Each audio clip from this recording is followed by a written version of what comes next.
আমি আমার টাকায় মদ খাই, কারো বাবার টাকায় মদ খাই না আমি। বললে আমার বউরে তোর কাছে পাঠিয়ে দিব? তোর এত বড় সাহস? আইকে দাও তো ফোনটা দাও।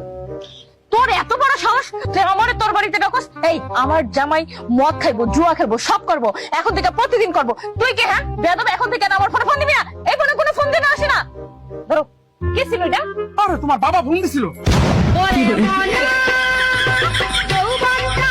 কেউ যদি আপনাকে অযথায় গালি দেয় তখন তাকে গালাগালি দিতে দিন, কারণ সে তার বংশের পরিচয় দিচ্ছে। কেউ যদি আপনাকে হিংসা করে তাকে হিংসা করতে দিন।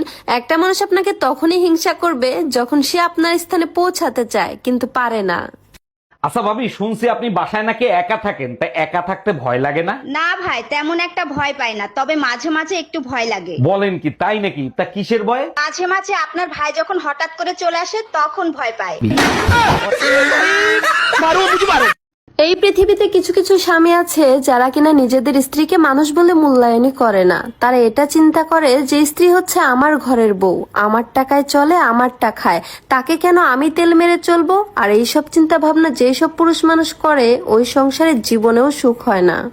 আমি একজন আলেমের মুখে শুনেছিলাম, বাবা মায়ের পরে বোনদের সবচাইতে প্রত্যাশার জায়গা থাকে তার ভাইদের উপর। এজন্য বোনেদের বাড়িতে যাওয়া আসা করুন, বোনেদের সাথে ভালো ব্যবহার করুন, কারণ তাদের দুইটি হাত আপনার জন্য দোয়া হতে পারে। তপস্যা, কই তুমি? তাড়াতাড়ি চলো, দেরি হয়ে যাচ্ছে তো। শুনো, 5 বছর পর ঘুরতে নিয়ে যাচ্ছ, এই 3 দিন ফোন বন্ধ রাখবা। আচ্ছা ঠিক আছে, ফোন সাইলেন্ট করে রাখবো। পলাশ, তোর ভাবিরে নিয়ে 3 দিনের জন্য কক্সবাজার যাচ্ছি, ভুলেও ফোন দিবি না। বলেন কি অরুণ ভাই, টুম্পা বাবের নিয়ে আবারও কক্সবাজার যাচ্ছেন? আমার কাছে মনে হয় যে পৃথিবীর সবচাইতে কষ্টের দৃশ্য হচ্ছে নিজের চোখের সামনে নিজের বাবা মাকে বৃদ্ধ হতে দেখা। হে আল্লাহ, আমার প্রত্যেকটা রোজার বরকতে আপনি আমার বাবা মায়ের হায়াত বাড়িয়ে দিন, আমিন। আরে আব্বা যে ভিডিও কল দিছে। হ্যালো আব্বা, ভালো আছেনি? আরে মা, ভালো আছি, তুই কেমন আছো? আব্বা ভালো আছি, আব্বা আমি বিয়া করছি। জামাই দেখবা শুনে যায় তুমি রে।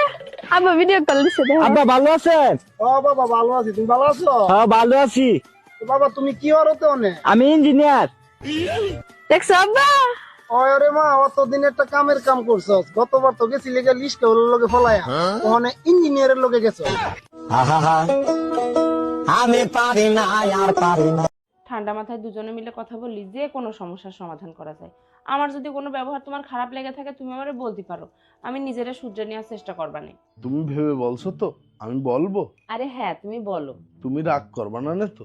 আরে রাগ করবো কেন, তুমি বলো তো। তুমি কোনো সময় আমার একটু বোঝার চেষ্টা করো না, প্রতিটা ছোট ছোট ব্যাপারে আমার সাথে ঝগড়া করো। আর তুমি এত খরচ করো যে তোমার জন্য আমি 1 টাকাও সঞ্চয় করতে পারি না। তাহলে তুমিই বলো এখন আমি কি করব? আমার নিয়ে যখন এতই সমস্যা তাহলে আমার ছেড়ে দাও না কেন?